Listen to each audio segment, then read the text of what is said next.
I just think this is a knee-jerk instinctive rally from very oversold levels in October. Yes, it's Goldilocks. Interest rates are going down. The economy will still be strong. Perfect sort of soft no landing, whatever you want to call it. And the market is starting to price that in. And I just think everything is probability. Nothing is absolute. And to me, the probability of the Fed or the RBA, for that matter, of pulling off a soft landing when you've hiked interest rates so sharply is quite low. And I just think betting on this rally to continue is a low probability event. Asset values are a reflection of certainty or uncertainty. And when everyone's certain about something, when everyone agrees on something, you tend not to get a good value deal in the market. So we're talking about the market here in general terms. And that's really why I call this a bullshit rally. I just think there's a lot of question marks over it. Everyone's getting excited. I'm sure fund managers are hoping to boost up their bonuses and their portfolios by the end of the year. But I question whether this will continue. If, as I said, the US economy does slow down and that brings about a big fall in nominal interest rates, that could potentially light a fire under the gold price. Hello and welcome to another episode of What's Not Priced In, where by now I think everyone would know we ask the most important question in finance, and that is what the market is not pricing in. As you can see, the setup is a little bit different to last week. Greg has returned and Callum is no longer with us today. Greg, welcome back. G'day, Kirill. Excellent episode last week, by the way. Thank you. It looked good, both of you in the studio, and I thought Callum's the interview was great and gave a different perspective. And I did notice one of the comments that came through last week was to suggest that we get Brian on to chat about gold. You don't really need to give Brian more than one invitation to come on and talk about gold. So I reckon he would be up for a good chat on gold. And I wanted to talk about gold a little bit later because it is bumping up against a 3-year ceiling and is quite possibly going to break through that with a vengeance. And I wouldn't be surprised if it does it in the holiday period when everyone's down the beach. So I wanted to chat about that and potentially get people just having that on their radar and prepared for that big move. Yeah. Well, yeah, I'm really excited about this episode because there's so much that I want to get your thoughts on. Obviously, a lot has happened. Bitcoin rallied, gold has rallied, and we'll talk about that. There's also lithium stocks have been crashing. I want to get your thoughts on coal stocks. And I want to obviously talk about the recent rally in stocks in general in here and in the US. And we'll get to it later, but you called it a bullshit rally, so I'll definitely want you to elaborate. But speaking of Callum, I did want to get your thoughts on, last week's episode. You sort of wanted me to ask him about the equity risk premium, and famously, he did say he doesn't give a toss. So what did you think of that? I actually thought it was an excellent answer because as a small cap analyst and as a small cap stock investor, you shouldn't give a toss about that. And the reason we talk about it is when we're talking about the market. And a lot of the times when I'm writing to our clients internally, I will talk about the market and try to give a view on what I think the market is pricing in. And that's really from a bigger picture perspective to give people an idea of where we are, sort of shorter term, longer term. But the caveat I always add at the bottom is, hey, it's a market of stocks, not a stock market. So sometimes you just need to ignore the market and focus on where the opportunities are. And, that's something that I've been doing throughout the year. There has been some hits and misses right now, and we'll talk about this as well. I assume energy stocks are under the pump, and I've got a decent amount of energy stocks in the portfolio. But on the other side of the coin, I've been buying real estate investment trusts and financial services companies, which I think are two of the most unloved and overlooked sectors in the market. And just this past month, we've seen bond yields come right down, and we've seen a lot of yield sensitive plays like the real estate investment trust bounce quite strongly. And just yesterday, we're recording this on Thursday afternoon, and just yesterday we saw a bid come out for Perpetual, or for a breakup of Perpetual, which is a stock I've had in the portfolio for a couple of months now. Bought that as it was getting lower and lower. The valuation was quite compelling, even though you could argue that it hasn't been a well-run company. Their expansion strategy hasn't been well received by the market, and they've taken on a lot of debt in order to expand their funds management arm. But when you look at the individual businesses, there's value there, Mm-hmm. and regardless of what the market is doing, and when I make those recommendations, I don't give a toss about the equity risk premium either, and nor should you. But if you've got a large portfolio that might be market sensitive, you Mm-hmm. do want to understand, should you be putting a little bit of cash in reserve, based on the fact that the broader market is overvalued. And if you think that broader overvaluation is going to come out of the market, you have a bit of cash as an option or optionality to take advantage of a pullback in prices. And that's where I think the value of the conversation comes from. Mm-hmm. So I agree with Callum. As a small cap investor, you shouldn't give a toss.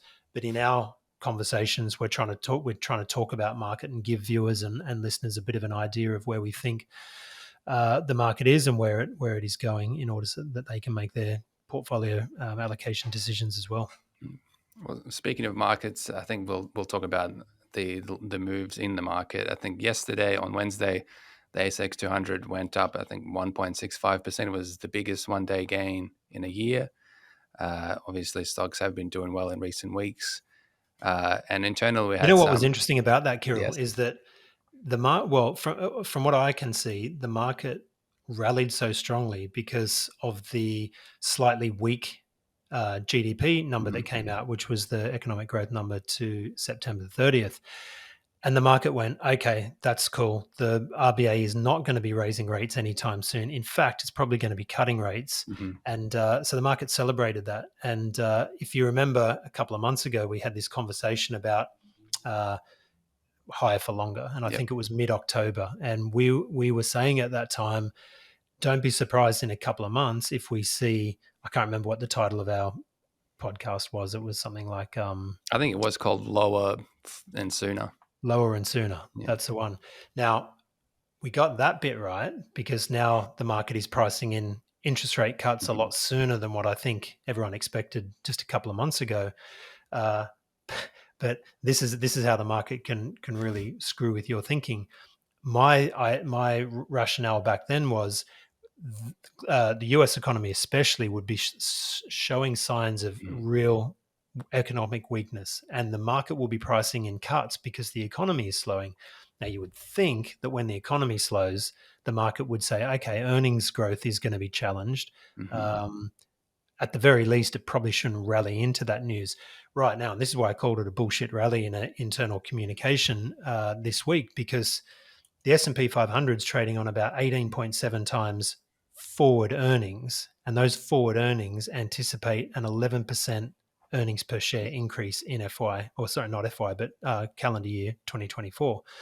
So I just don't understand how you get lower interest rates because Mm-hmm. the economy is slowing that still manages to produce uh, earnings per share growth of over 10%, and the market is putting a pretty positive multiple on that. And I will show you some charts in a minute, but I just think this is a knee-jerk instinctive rally from very oversold levels in Mm-hmm. October. Um, oh, yes, it's Goldilocks. Interest rates are going down. The economy will still be strong. Perfect sort of soft no landing, whatever you want to call it. And the market is starting to price that in. And I just think everything is probability. Nothing is absolute. And to me, the probability of the Fed or the RBA, for that matter, of pulling off a soft landing when you've hiked interest rates Mm-hmm. so sharply is quite low. And I just think, betting on this rally to continue is a low probability event.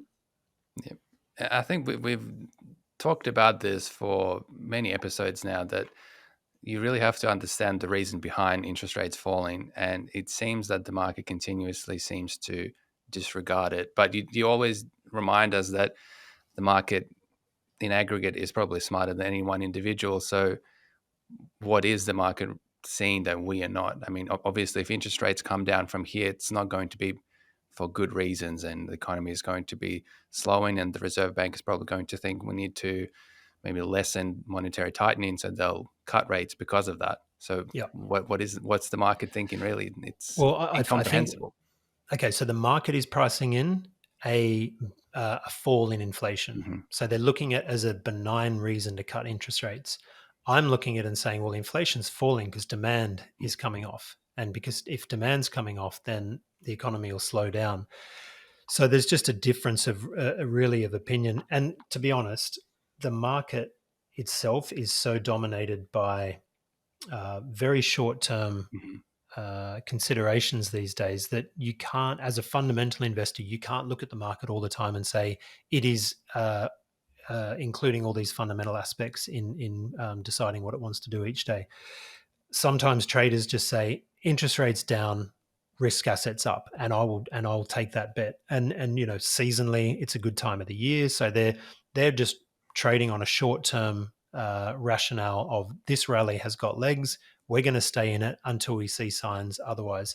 And while we're on the topic, let me just show you a couple of charts that suggest that we could be in a situation where this is getting towards the top of this rally. And what I'm showing you here is the S&P 500, and I'll do the same with the ASX 200 in a minute. And I've got a couple of arrows pointing. So the market obviously peaked here back Mhm. in was it early? This is the S&P 500. I think the Nasdaq peaked a couple of months earlier, January 2022. So this is the peak of the bull market that ran all the way through 2020, 2021, and then we had this long bear market. And in my view, a lot of these are the equivalent of bear market rallies, and you're sort of seeing these rally up to these highs.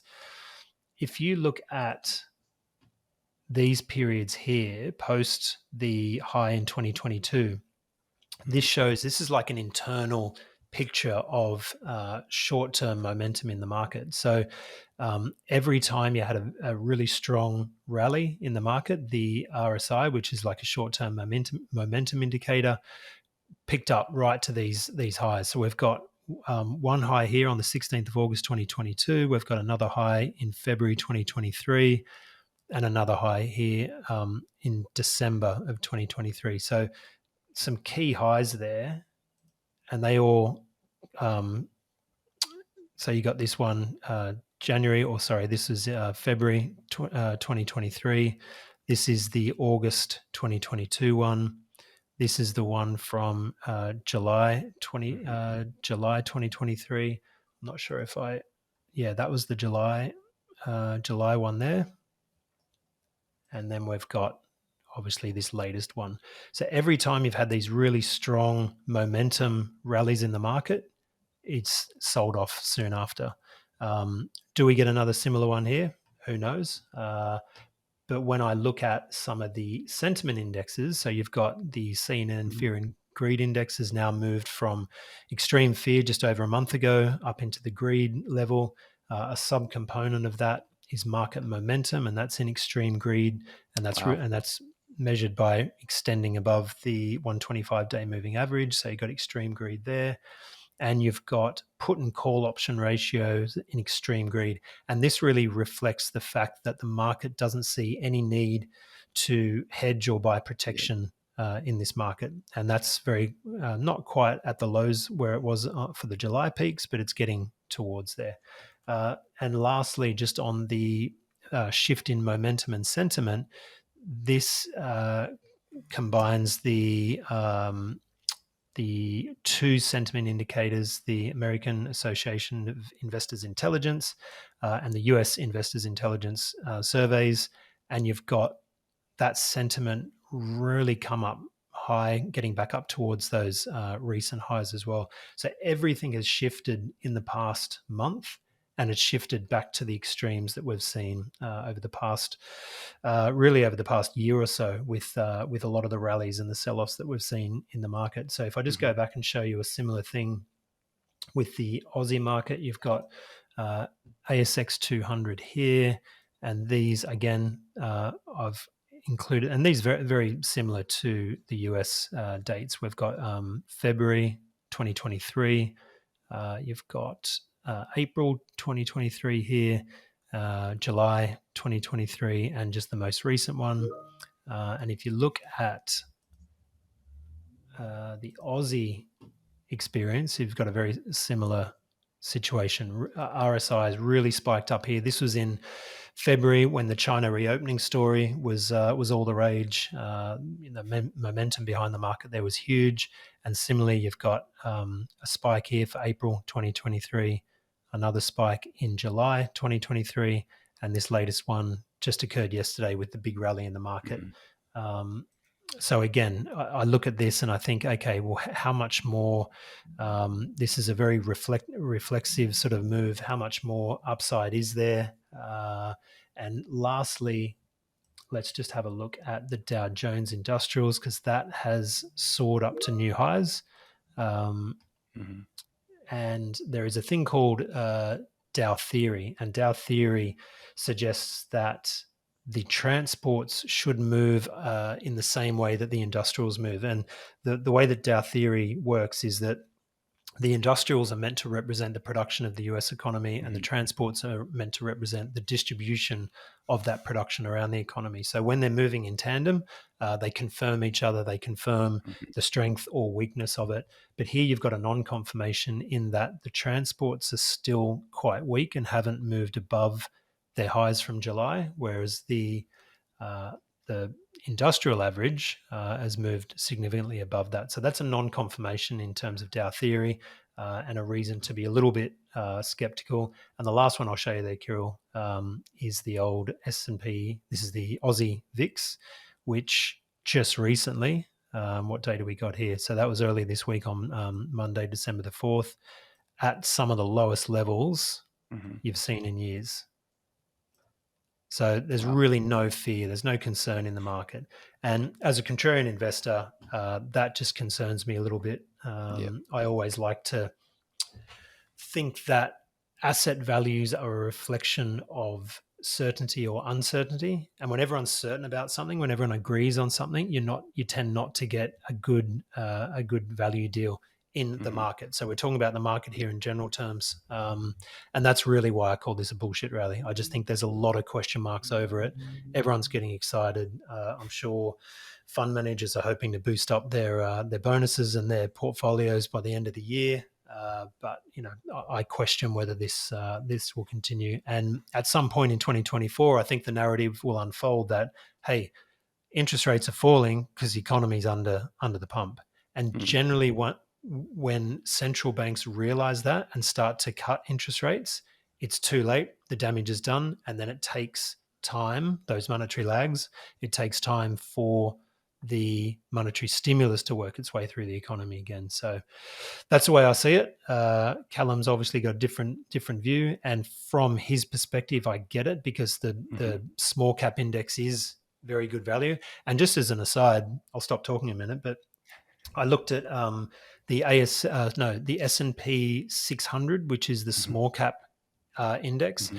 is on a PE of 13.2 times, relative to the S&P 500, which is the large cap index, which Yeah. is on 18.7 times. So there's a big discrepancy, and I'd imagine that that's really soaked up by those very large tech stocks that have got the sort of rich valuations on them. Whereas underneath the surface, you've got a lot of opportunities there. So I'm certainly not saying, get out of the market and wait. I'm just sort of saying the market is stretched, and really you've got to focus on the individual stocks within the market that are good buying, because you're going to get those opportunities. And Mm-hmm. Perpetual is a good one. It's up strongly over the past couple of days because a market buyer has seen value there and wants Mm-hmm. to take advantage of it. Yeah, and we'll get to Perpetual a bit later on, but I just wanted to ask you a question. You've obviously said we've been following the fear and greed index for a while now, and it was firmly in the fear and extreme fear for weeks, and very quickly it's now changed to extreme greed. So, are you surprised at the speed of how quickly things are changing and how quickly market sentiment can just turn on a dime, or is this just something that's just a pattern in markets for decades? It's a pattern, obviously. I mean, markets always oscillate between extremes, but I Mhm. think what's unusual is just the speed with Yeah. which this moves. And uh, maybe because the market has been hoping for interest rates. I can't remember where I wrote this, but all of 2023, the market has been saying, especially at the start of the year, interest rates are coming, interest rate cuts are coming. And the Fed was always like, no, they're not. No, it's higher for longer, higher for longer. Yeah. And they finally beat that into the markets in October, and that was when you had that crescendo of panic Mm-hmm. about the the 10-year bond yield and breached 5%, and everyone was panicking, and real estate investment trusts were Mm-hmm. selling off. Everything was getting hammered that was related to yields, and within a month the market has gone, yeah, no, the Fed is going to cut now because the economy's slowing. They've finally, Yeah. and they've finally broken the back of inflation. So I guess it's surprising that the market can go from getting bludgeoned in 1 month to turning Mm-hmm. around saying it's all back on. And to me, that is what's driving this is just psychology. It's not Mm-hmm. fundamentals. So, and when you get those extremes of psychology, you absolutely have to take the other side of the trade, just because that's where the probability lies. And I think it was the end of October I wrote in my monthly report that the biggest contrarian investment opportunity in the market right now was real estate investment trusts, because Mm-hmm. they were just getting smashed and everyone hated them. And even though it's hard to think like that, you just have to teach yourself to, when you see Yeah. everyone saying the same thing and when you see the market saying the same thing, you just have to take the other side of the trade. And we've been talking about interest rates peaking for quite some time on this Mm-hmm. show, and we've talked about bond funds as being a way to play that. It's just to me, that's just how well, it's how I like to invest. And it's Yeah. not for everyone, but it's certainly the way that makes the most sense for me. Yeah. Yeah, and just as a quick comment from me, it's definitely, as an observer, it seems that narratives coalesce really quickly and then collapse just as fast in the last, well, basically in 2023, and that could probably be because of the effects of the pandemic. It's probably created some distortions that people don't really know what to rely on anymore. Yeah, but I think I now also I'll. wonder whether Yeah. with the and I wouldn't say it's the advent of social media, because social Mhm. media has Oh, been yeah. around a long time, but it feels like people are just wanting Mhm. to grab onto a narrative. Yeah. What's the key focus? And for months it was inflation's out of control, sell your bonds, sell anything related to yield. The US government is in financial distress because its interest bill is ballooning, can't fund itself. And that was perpetuating this Mhm. short bonds trade. And the market is still very short bonds. So I think even though you'll probably get ups and downs, I think the Mhm. trend now is for lower yields. But yeah, I think people just want to know what to think, and Yeah. so as soon as there's a narrative that makes intuitive sense, they're like, right, I'm onto that. Now the narrative at the moment is that interest rates are lower, therefore the market's going up, and the economy is still pretty strong, and therefore it's bullish for stocks, and that could continue into 2024. Like, I'm not suggesting that we're peaking now, Mhm. although I wouldn't be surprised either. Um, but to me, it just doesn't stand up to scrutiny in terms of when you really look at some of the fundamental aspects. Because even though the market's pricing in these cuts, Mhm. central banks are not going to start cutting immediately, and they will only start cutting if there is visible signs of much worse than expected economic growth. So you can't, and that's what I said in this email that I sent around. You can't have it both ways. You can't have Yeah. interest rate cuts and a healthy economy. You're only going to get interest rate cuts if the economy is worse than expected. That's my view, anyway. Yeah. And I think maybe next week, or we might have our articles. We can even just check that, because the RBA has obviously a list of all of its decisions, and you can just see when it cut rates, what the statement was, and you can just read historically why they cut rates. And it won't be because the economy is doing well; it'll be because they're worried about the economy, so they're cutting rates. Yep. Uh, and yeah, something that you said about social media, I think that is probably true, especially with the 24-hour news cycle. We've got Bloomberg TV on 24/7. Everyone, even hedge fund manager now on Twitter. There's famous podcasts with hedge fund managers and stuff and venture capitalists. And I think if there's a narrative vacuum, people just sort of pile in to offer an explanation. And sometimes those explanations can take on a life of their own, but they have Yeah, a absolutely. short life. But I did sort of want to talk to you about gold and Bitcoin. I'm very excited to get your thoughts on that. Obviously, both gold and Bitcoin have had a solid few months. I mean, Bitcoin has had a great 2023. Yeah. And my question to you is why? Why are gold and Bitcoin both rallying this year? Let's see. So I probably can't answer the question on Bitcoin as well as some other of Hmm. my colleagues could. So it's probably time for you to also pencil in Mr. Ryan Dintz for Yep. a for an interview on that. The one thing I would say about Bitcoin, and a lot of people call it digital gold. The Yep. difference between Bitcoin and gold is that Wall Street hasn't quite got its mitts into Bitcoin yet. It's trying to do so via the advent of ETFs. I think there's also Bitcoin futures. Hmm. And in the next 10 years, Bitcoin is going to financialize Bitcoin in the same way that it financialized gold in the 80s and Hmm. 90s. So now, if people want to buy gold, they buy exposure to gold. They buy Hmm. gold futures. They buy gold derivatives. They buy, anything other than physical gold. So um, Wall Street has managed to create this massive artificial supply of gold to satisfy people's demand for gold, but they're not actually buying gold. So Hmm. my guess is that over the next however many years, they will manage to do the same thing with Bitcoin in that they will create an artificial supply of Bitcoin via derivatives Hmm. or however it's going to happen. And in the same way that the only way you can really own gold is by physically taking it, the only way you can really own Bitcoin is to physically buy Bitcoin and store it in your wallet, self Hmm. custody, all that sort of Yep. stuff. So that's a long way of saying that Bitcoin trades more purely. Hmm. It's still in price discovery phase. As a market cap, it's a lot smaller than the gold market. So it's going to be a lot more volatile. It's driven a lot more by momentum and Yep. emotions. And the momentum that drove it down in 2022 um, probably took it way down below where maybe I'm not sure where the valuation is, what its true value is, but probably extended it more so Hmm. than what it should have been. And I think now it's probably another momentum play on the upside that is pushing the price relentlessly higher. So, but when it comes to gold, I've got probably a little bit more to add because gold has been around for a lot longer. So I'll show you.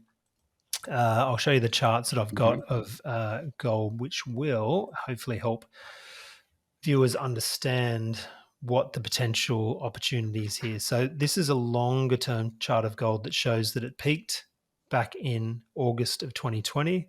It tried to Hmm. breach through that in March 2022, and I think from memory that was the Ukraine the initial Ukraine outbreak. It's had another crack here in April of 2023, another crack in May, couldn't do it, and it's had another go, and it's bumping through this a little bit more, and this has Hmm. just happened. So my view, and I'll tell you why in a minute, is that we will probably pull back here a little bit, but the less we pull back, I guess, the more bullish it's going to be, Hmm. and we'll eventually break through here. And whether we break through here in December, January, February, I don't really know. But I think sooner rather than later, we're going to get a break higher in gold, and it's going to go much higher than it could possibly go to $2,500 an ounce pretty quickly. And the reason that is when you look at the tips, which we've talked about this on the Yep. podcast plenty of times before. Tips are a this is the price of real interest rates. So Hmm. when the price falls like that, falls low, this is the real interest rate peaking. So the real interest rate on these US bonds peaked on the 6th of October 2023. Now if you look at gold, as in recently, Hmm. when did gold bottom? 6th of October. So gold and real rates move inversely to each other. So on that rationale, real rates have been falling, and that means tips prices have been moving higher. So if you think the US economy is going to go into much weaker growth in 2024 because the effect of higher interest rates is really going to bite, then nominal yields are going to come down, and if nominal yields come down at the same time as the market thinks, inflation is a bit more embedded than it used to be, then inflation expectations aren't necessarily going to come down in Yep. lockstep with falling nominal bond yields. Now, that's a complicated way of saying, or that's sort of I don't mean to sort of get too complex here, but real yields are essentially nominal yields minus inflation Mhm. expectations. So if inflation expectations remain stable and nominal yields fall sharply, you're going to get a big move higher in tips, and that means a Mhm. big fall in in real yields, and that will be bullish for gold prices. So if, as I said, the US economy does slow down and that brings about a big fall in nominal interest rates, that could potentially light a fire under the gold Mhm. price. So at the same time, as the market starts to worry about, perhaps earnings growth won't be as strong as we thought because the economy is slowing, that's not really going to impact gold, because gold is Mhm. just, it's a monetary asset. It's responding to the move in interest rates. So um, yeah, that's why I think gold is a potentially big opportunity here. This is a massive sort of basing formation. Mhm. It's spent the best part of 3 years trying to crack through. And when it does go through, it'll go through and go through really, really sort of violently. So if you are a gold bug, or if you have been watching the gold market and thinking, am I going to wait? You probably should wait for the breakout to happen. Mhm. I'd prefer. I've been in and out of gold stocks for years, so I'm sort of building a position in gold stocks, and with the expectation that I think that's just how it'll play out in 2024. And one of the things I always say is that if you want to beat the market, you have to do something different to the market, Mhm. and you have to position for things before they happen. Now, if they don't happen, you have to be prepared to say, "Oh, wrong," and get out of it. But if you're right, then you're going to get the full benefit of it, and not sort of potentially sit back and wait while the breakouts going, and panic in at the wrong moment. So I think gold's one to watch for the rest of this year and into 2024 for sure.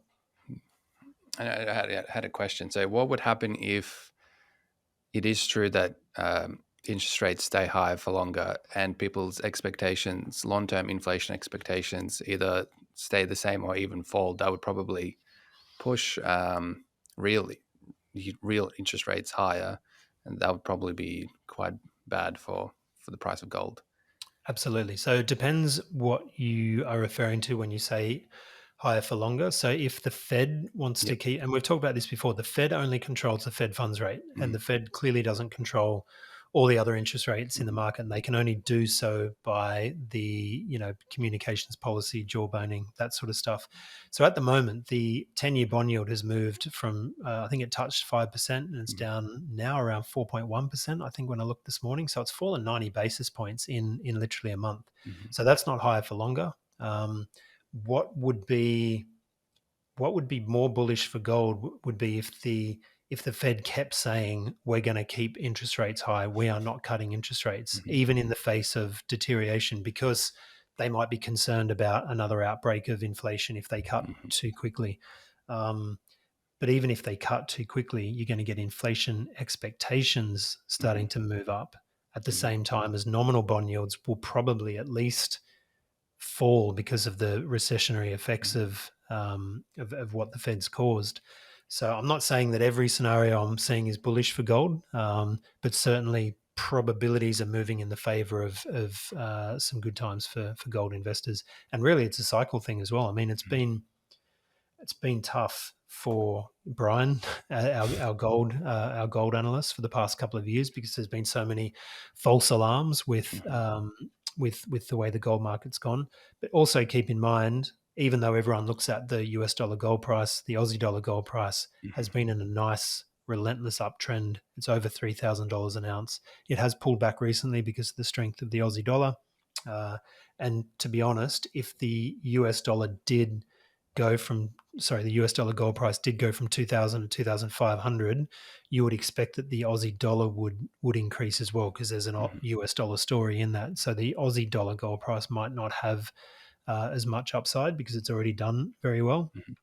Um, but that tends to not affect Aussie gold stocks as much. If the market sees the US dollar gold price flying, people want exposure to that, and they're gonna jump into Aussie gold stocks, and especially the junior end of the market, which Brian looks at as well. So yeah, I think it's a good idea to get him on next week, and he can give his views on it as well. Yeah, and I think with Bitcoin, so obviously the arguments that you've made for it are a little bit different to the I guess, the mainstream easy explanations. I think if you go log into the Wall Street Journal or anything, the market participants always say that gold and Bitcoin are rallying at the moment on quote expectations of interest rate cuts. And do you think that's just maybe a bit too simplistic as an explanation of what's going on, or it's sort of correct? Well, it's sort of correct. I mean, it's probably not so much for Bitcoin because Bitcoin's been Hmm. moving higher all year, right? And Yep. there was a long time during the year where interest rate cuts weren't a part of the story. Gold has certainly moved recently, I think, because of that. But and it's what we just talked about with when nominal yields come down. That gold is a monetary asset, a Hmm. non-yielding monetary asset. It gives it more value. So there is truth to that, but I think it's a bit different with an asset like Bitcoin, which is in Hmm. price discovery phase. Yep. It's still a very small market relative to Hmm. gold. So yeah, other factors are influencing that as well. Yeah. And one final question about Bitcoin. Do you see it as a sort of self-contained asset that doesn't have any spillover onto, for example, stock? So, or do you see it as maybe an indicator of risk appetite? So if Bitcoin is rallying, are you sort of seeing that as a sign that investors are getting ready to put money into riskier stocks or small caps or tech stocks? Well, I mean, you just have to look at what happened in 2021, right? Like Hmm. it peaked, I don't know, what was it, 60,000 Hmm. a Bitcoin in US dollars, and all the other crypto markets went nuts. And that was just because there was ample liquidity. So I do Hmm. think it is a good risk barometer. Um, but just in 2023, it has broken away a little bit. And I've spoken to Ryan Dintz about this, and he talks about the fact that because it is in price discovery phase, it's not necessarily a mature market that is Hmm. always tied to other markets. There's Yep. sometimes different things at play, and if you are interested in getting involved in Bitcoin or crypto markets, just keep in mind that sometimes there's no real explanation for why the price moves a certain way, and that's, I think, comes down to price discovery, and the market is just trying to work out what its value should be. Yeah. Nice. And I think now maybe we'll get into some stocks. I want to maybe get your thoughts on some lithium stocks, some coal stocks. Obviously, I want to talk to you about Perpetual and the news there. Uh, but maybe we'll just quickly mention lithium stocks and just quickly discuss that. I think You've been this following week, that more than me, mate. So you let everyone know. Lithium's been getting absolutely torched, hasn't yeah, it? In yeah, in a in a in a bullish market, it's not good. yeah. I think maybe 2 days ago, so maybe Tuesday, the a lot of the big lithium names hit their 52-week lows. In some cases, there was all-time lows. So I think Pilbara, IGO, Allcam, Sayona Mining, Core Lithium, Lake Resources, Piedmont Lithium. There's also, I think, a battery, what's it called, battery maker, Magnus Resources. It's created, and I think it's probably going to get investigated by uh, uh, the ASX or ASIC because it just lost control of if it's subsidiary and it didn't really notify the market. So there's all sorts of things going on there. But yeah, the lithium sector is not having a good year at all, and it was just really interesting because two to 3 years ago it was all the rage, and I think it's just one of the most it's just a great example of the cycles that go in the markets, and also just being very aware of just paying attention to how much money is flowing into a sector and just paying attention to the fundamentals really. And I think So there's here's a question for you, yeah. because you follow the news cycle there a little bit more. Even though a lot of these stocks have been beaten up massively, Mhm. do you feel like there's outright bearishness towards the sector, or are investors still hopeful that lithium is very close to bottoming and it's great buys? Because I think that's an important consideration as well Mhm. when you're looking at these contrarian bets. It's not just about Mhm. prices falling from highs and hitting 52-week lows. It's trying to work out whether there's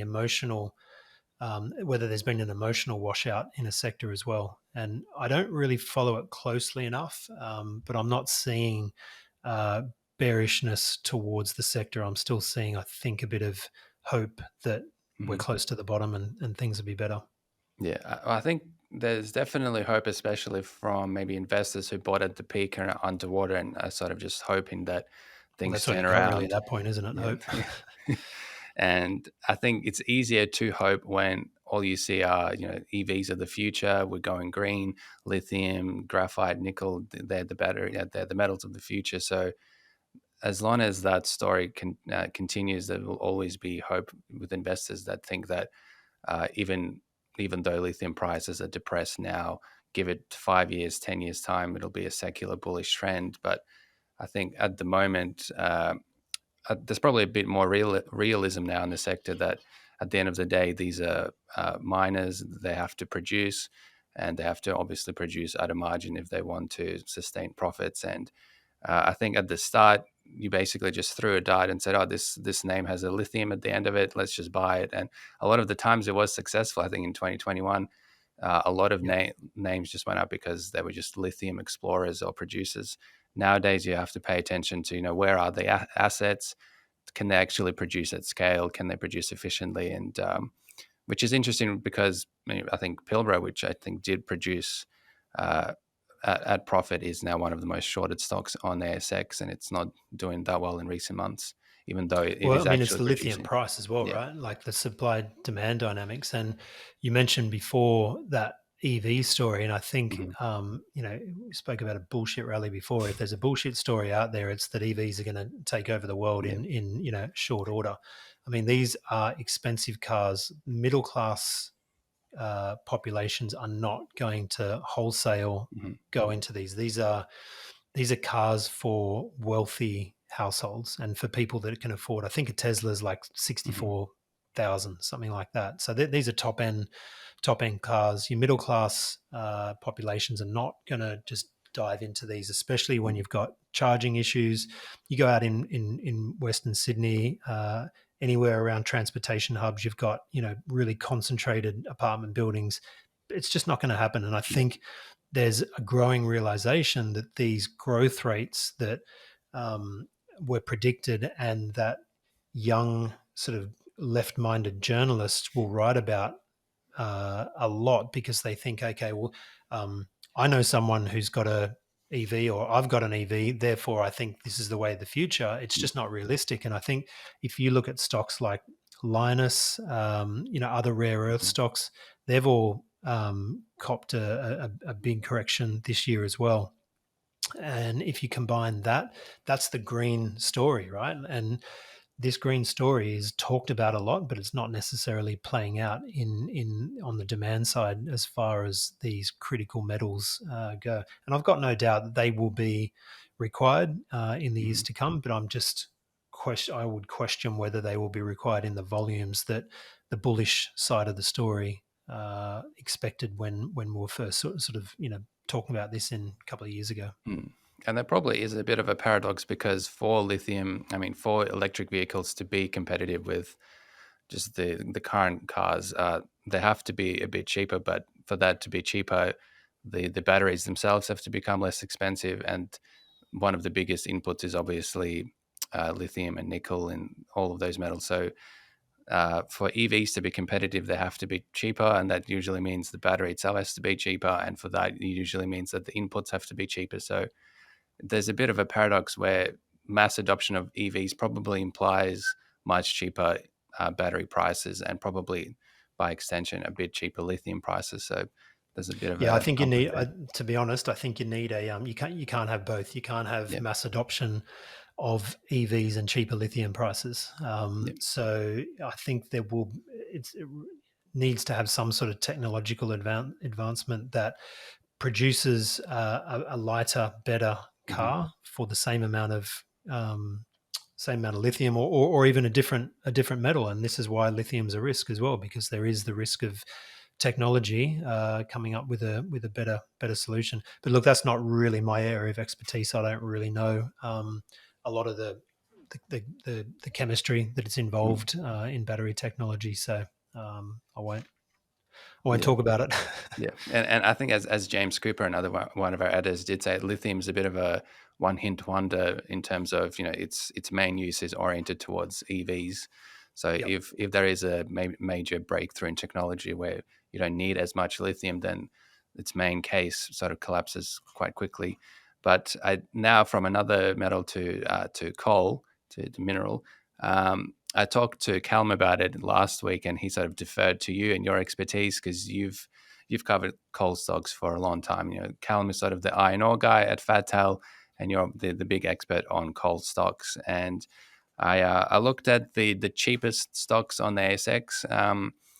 Cheapest being the lowest P ratio, trailing 12 months. Yep. The top 10 is dominated by coal stocks. So the third cheapest stock is Yancoal. Fourth most cheapest is Whitehaven Coal. Fifth most cheapest is New Hope. And I think seventh most is Stanmore Resources. So coal stocks dominate cheap stocks. But Yep. the question to you is this an opportunity? Is there value there? Or is this actually a value trap? Well, I think you have to first understand that the cheapness of the coal stocks is by looking in the rearview mirror. Mm-hmm. And last year, coal prices were at record highs, and earnings because of that were also at record highs. So if you look back on Mm-hmm. last year, you're going to have a cheap PE because the earnings were unsustainable in terms of the prices. Yep. Coal prices have since come down significantly. I think they're trading around 120 US dollars a ton at the moment, which is a lot more uh, sustainable from a longer term perspective. And I don't have the data, but I can see by the forward estimates from the coal companies that analysts expect profitability to drop in the years Mm-hmm. ahead. So often you'll either have an expectation of rising prices built into forward earnings estimates, or an expectation of falling prices. So where I think the opportunity is for coal is, I think prices will be higher in the years to Mm-hmm. come than what the market is currently expecting. The market currently thinks, who's going to buy coal? Everyone's trying to shut down their coal plants. But again, that's a very limited view. You go to India and China, and I'll tell you who's buying the coal. Those guys are. Japan's still importing a lot of it for its steel making process. So there's thermal coal, there's metallurgical Mm-hmm. coal. Whitehaven just bought a couple of, well, it hasn't closed the deal yet. That won't happen until next year, but it's got an agreement to buy some of BHP's coal mines for a very, very low price. So I don't necessarily think coal companies are ever going to trade on multiples that are in line with the market. I think they'll Mm-hmm. always trade at a discount to market, but they will generate significant cash flows that give them the opportunity to pay out high dividends or buy back their shares Mm-hmm. if their share price is at a cheap level. So I wouldn't call myself an expert on coal. I purely got into coal in 2021 again because it was the most obvious contrarian play in the market. These coal stocks were trading at like horrible prices because everyone thought EVs were going to take over the world and we wouldn't need, well, EVs and wind farms and solar panels, and we wouldn't need coal-fired power stations anymore. That was clearly not going to be the case, and coal stocks were just too cheap. And I've held on to them since. So, and I think they're going to continue to trade well in the years to come, pay out a good divvy, and yeah, trade at a reasonable value. Yeah. I guess the question from that is, what would it take for the market to re-rate those cold stocks? What would be a catalyst that would sort of send these stocks higher or expand the multiple? I don't think it will. I think you're probably better off looking at coal companies like tobacco companies 20 years ago. Mm-hmm. They're in a slow decline, Mm-hmm. but they can certainly generate significant amounts of cash within that period. So I don't necessarily think you're ever going to see them on anything like growth multiples, but you will see them generate significant cash flow that gives them the opportunity to pay dividends and buy back shares. So that's a good result. Yeah. So it's becoming a sin stock, a bit like a tobacco company back in the day. Well, I think most people would argue that coal companies are sin stocks. But in saying that, they provide warmth, they provide the underpinning of economic growth Comfort. for most Yeah. countries. So they're not as useless as sitting around smoking carcinogens. I think that coal is far more useful than that.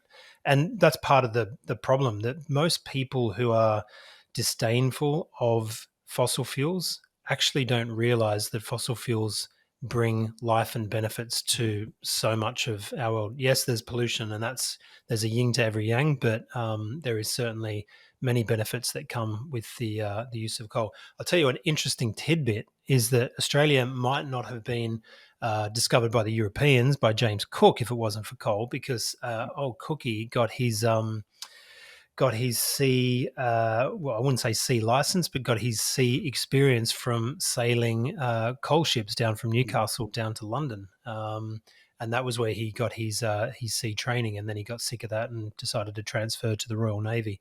And that's, yeah. So there you go. If it wasn't for coal, Australia could have been discovered by the Dutch, or Yeah. maybe the French would have got there first, and things could have been very, very different. Wow. There you go. Little That history wasn't lesson. priced in at the time, but anyway, it's Yeah. drawing a long bow there. And I think another stock that I wanted to get your thoughts on was Perpetual. You've been following this stock for a while, and it's been in the news because Washington Soul Patts obviously lodged a bid, a takeover bid. So what do you make of that? And is the offer attractive, or does it sort of undervalue the assets that Perpetual has? I think it's definitely an opportunistic offer, but that's Mhm. what offers generally are in the market. They are reflective of a company under Mhm. stress and pressure, and a share price that's well below what you would consider long term intrinsic value.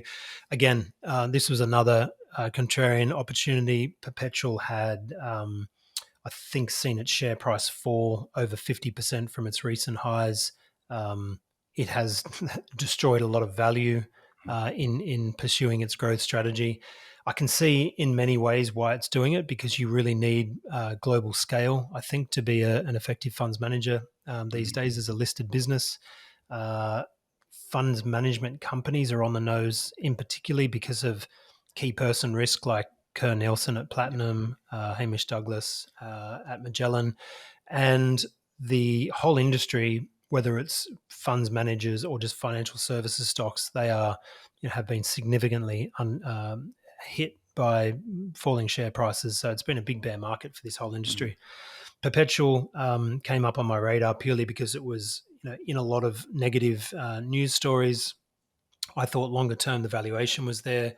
A couple of years ago, Phil King's Regal Funds Management wanted to partner with, I think it was called EQT Equity Partners, a private equity firm, to buy the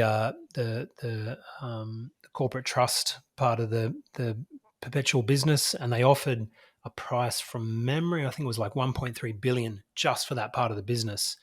And if you thought that business was worth that much, the rest of Perpetual was trading very cheaply. So that was Mhm. why I recommended it to my subscribers. And I just thought, well, Perpetual either pull off this merger with Pendle, they create scale, they create enough cost savings that the market will eventually re-rate it. And these businesses can be very cash generative businesses. So they should, if they can pull off the acquisition and the integration, they should be able to pay Mhm. down their debt pretty quickly. And Perpetual's dividend yield was like 7.5, 8% at the time. So I thought, you're going to get paid an income stream while you're waiting for this to play out. And of course, Soul Patts obviously saw the value in it as well. They want to come in. I think they've offered the equivalent. It's a script offer, so the Mhm. valuation can move around, but the valuation or the price that they're offering is the equivalent of about $27 a share. Perpetual have knocked it back. Uh, I I think they're going to essentially try to break the company up now. And with a bit of luck, they might be able to get $30 or maybe a bit over $30 a share for the Mhm. business. But they have destroyed a lot of value over the past couple of years. So they've knocked back previously. They've knocked back deals. I think it was Mhm. $33 was their last offer that they knocked back. I'd imagine if they get that again, they might be a little bit more inclined to engage with Mhm. that. Again, it just goes to show, from a broader perspective, it goes to show there's value Mhm. in many parts of the market, and these industry buyers are starting to see that value, and they're making moves. And Soul Patts is a long time. It's been around the market for a long time. It's a value investor, a strategic Mhm. investor, and it's got a very, very good track record. So it's a good acknowledgement of the value that is inherent in a lot of these situations where share prices have been knocked down and the market's just left a lot of these opportunities. So I think it's going back to Callum's point from last week. It's a positive sign that there is good value around. Yeah, I think like you said, it's probably a positive when you see someone like Wash Solpat sort of trying to lodge bids because it probably thinks there's value starting to emerge. And well, I think now we've sort of talked about the stocks. Well, obviously mentioned a few weeks ago that we welcome questions, and there have been some questions that have accumulated over the last few weeks. So I wanted to maybe run a few of them by a quick fire round. Um, there's one question that, and I think it sort of relates to something we talked about at the start, where how emotion moves markets and how markets have sort of moved really quickly recently. And this question is to you specifically. It said, Greg, when you mentioned that the market is mostly run by emotion, how much is high speed algorithm trading playing a part? When it comes to emotion, I don't think a lot. I think Mhm. it's just another layer that makes up the market. Mhm. And probably the best way to answer it is, it's about momentum. So if emotion pushes momentum to the upside, then high frequency traders just take Mhm. advantage of that and will push Yeah. that trend a little bit further than maybe otherwise would go. Same on the downside. But I don't think, I think it just takes advantage of prevailing emotion rather than Mhm. leads it. Yeah. And I think another question is, Greg, simply put, would you have ever imagined that the major stock markets would remain within 10% of all time highs after the fastest tightening in modern history?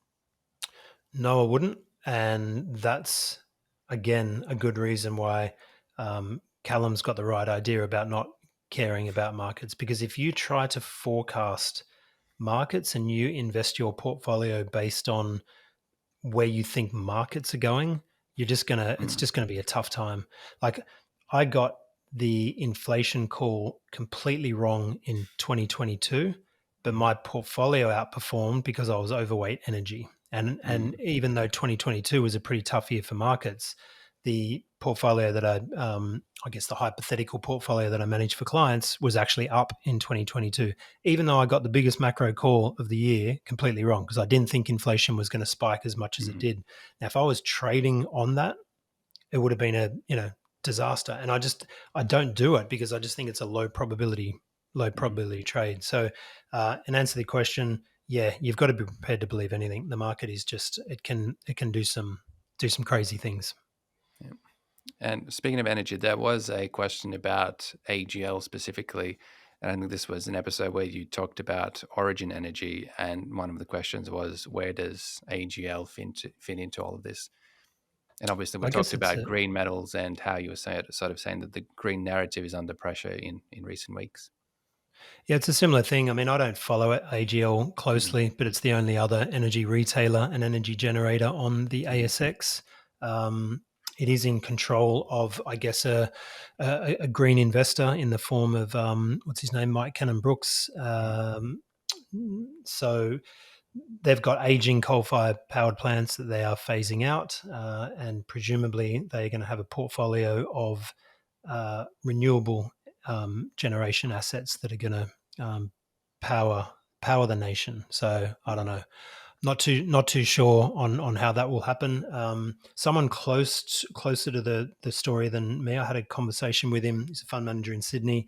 Mentioned that AGL will be doing a lot of uh, buying off the renewable energy operators rather than actually building these wind farms and solar farms and running those. So it's more about buying energy off the renewable plants that are being built, and in that way, it's just an energy retailer. It's buying off the producers, selling to the retail client base.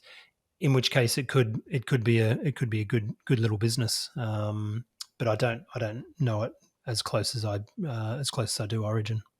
Yeah. Well, I think that wraps up the quick fire question round. And again, yes, if you have any questions, leave it in the comments below. And we also now have a dedicated email account, and that'll be linked in the description below. But Greg, it was nice to see you again. And do you have any final thoughts?